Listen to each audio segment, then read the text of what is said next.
Hi, welcome to my channel. My name is Annie and this is Unity Consciousness. Thank you so much for stopping by today. I find myself today in northern Michigan and I'd like to thank my hosts here at Rivershire. I just love it here. It's a wonderful place for healing, and I have to tell you, this week is all about healing. Healing our core wounds and having the tools in order to do that. So let's jump in. I'd like to welcome our new subscribers and also thank those of you who are returning for this week's energy update. We have stepped into the eclipse season.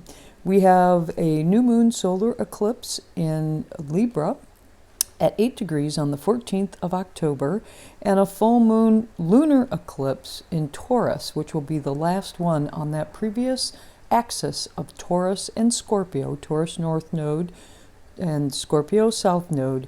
That lunar eclipse is, I believe it's on the, oh my goodness, 28th, I believe, of October. I'm so sorry. It's escaping me at the moment.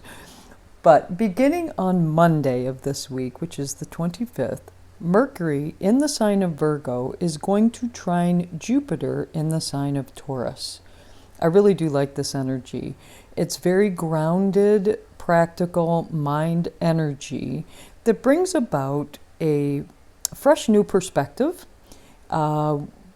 We have been practicing discernment during the Mercury retrograde season, and now it's beginning to pay off in material ways. So I'm excited about this energy coming in. Then we're going to zoom forward to Friday, the 29th. We have a full moon in Aries, which is ruled by Mars. I'd like to say that this full moon will be rather docile. It's not heavily aspected by the big power hitters of our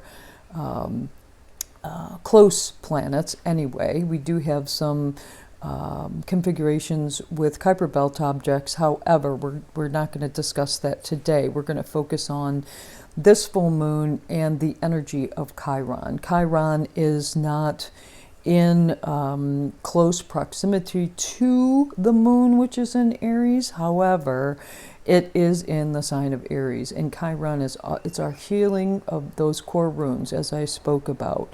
And I really think with this full moon in Aries, which is all about, could be aggression, but it could also be passion. And Mars, it's ruled by Mars, which is equally about passion and action and doing and going. Well, one thing that we're going to be ready to do is let go, because at full moons we do let go. So this is a culmination time. We're going to let go of something that really doesn't support you. Again, it's in Aries, so we want to be centered in ourselves, not self-centered. But we're going to let go of something that just doesn't support you or your independence, or something that you're very passionate about and you get opposition or perhaps hurt. This is a very vulnerable full moon, so there could be some wounding that occurs, but it's there for purpose. And it may be that that tension is asking you to let go of something. So consider that, if you will. This is the fourth of 4 super full moons, so we can expect some high tides relative to that, and perhaps some earth energy as well. Uranus is very heavily aspected, so that would not surprise me in the least, quite frankly. Also with Uranus being heavily aspected, it could leave you wanting to break free, just in general instability. You could see the truth of a matter instantaneously, these themes will carry forward, because just hours after that full moon perfects, Uranus makes its third and final square to Venus. And I think that's where this pain and wounding is going to come in, to be quite frank with you.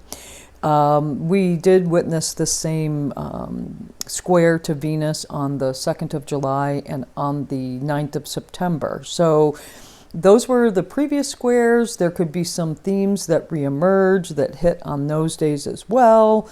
But this really speaks about vulnerability and wounding. Tension, frustration, definitely a theme.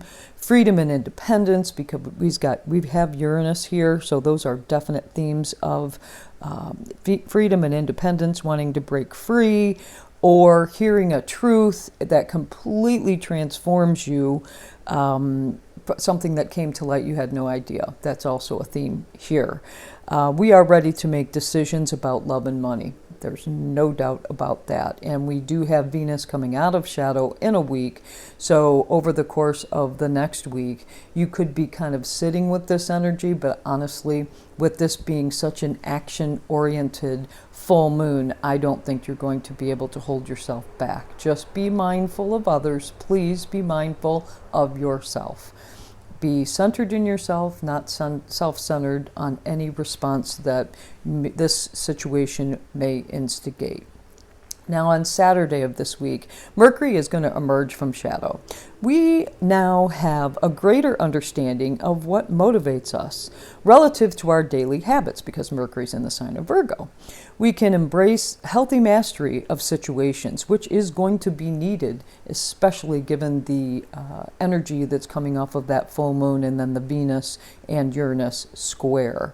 So embrace that healthy mastery that we've learned. This retrograde season brought us to a place of wisdom with regard to what house Virgo sits in your natal chart, but we now are masters in our own right by using our discernment, and it's time to apply those lessons learned during Mercury retrograde to the current energy and situations at hand.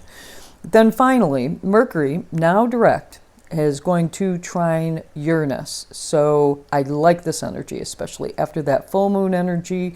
It's great news. Positive actions and communications will now take center stage. With Uranus, you can expect the unexpected, that's for sure. This configuration can certainly bring earned moments, I call them, earned moments of extremely fast change.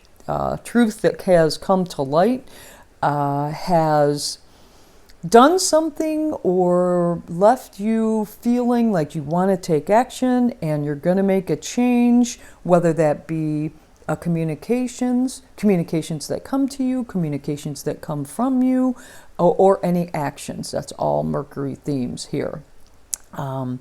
Things are really wrapping up nicely. We are finishing our Mercury retrograde. And like I said, in a week, we will finish up the other personal planet that is retrograde, still in shadow, or excuse me, direct, but in shadow in that retrograde season is Venus. Now, this Aries full moon is going to ask us to claim our power, but do so from a place of inner wisdom. Mercury retrograde in Virgo helped us understand our mastery differently by using discernment in your actions, your thoughts, and those communications. We are now more centered in ourselves. Then here comes Uranus. First squaring Venus, bringing about transformation and truths to light after a time of tension, and then trining Mercury to afford us earned moments of fast change. Well, that's what I have for you this week. I decided to use Cassie Uhl's deck, the Journey Tarot. Let me see if I can get it on camera for you there. And the card that jumped right out, and it does not surprise me, is the Three of Swords. I'm sure I can get it in the frame for you. The Three of Swords in the traditional Rider-Waite tarot is a human heart pierced by three swords. And this card, it's interesting to me because it does have a bolt of lightning, and Uranus is all about that electric charge, fast change. So let's see what the book has to say.